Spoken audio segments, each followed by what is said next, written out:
第10天，麥克拉部落。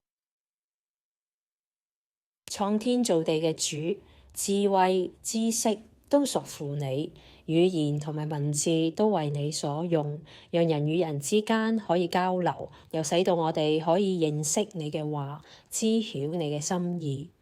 麥克拉部落係一個福音未及嘅穆斯林族群，佢哋只有語言，沒有文字。懇求主興起識講阿拉伯語嘅基督徒，睇到麥克拉人嘅福音需要，為佢哋嘅靈魂着急，願意進入呢個偏遠嘅部落當中傳揚救恩，並且翻譯出麥克拉語嘅聖經，以致每一個麥克拉人都有機會認識主。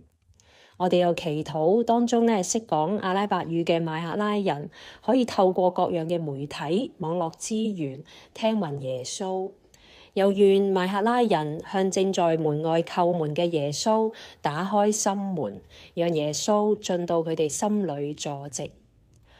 坐寶座嘅羔羊，將來喺你嘅國度裏面會有萬族萬民一同敬拜你，當中都有麥克拉部落。所以我哋祈禱喺地上面嘅政府恩待佢哋，保留佢哋嘅原生身份。禱告係奉耶穌基督寶貴嘅名字而求，阿門。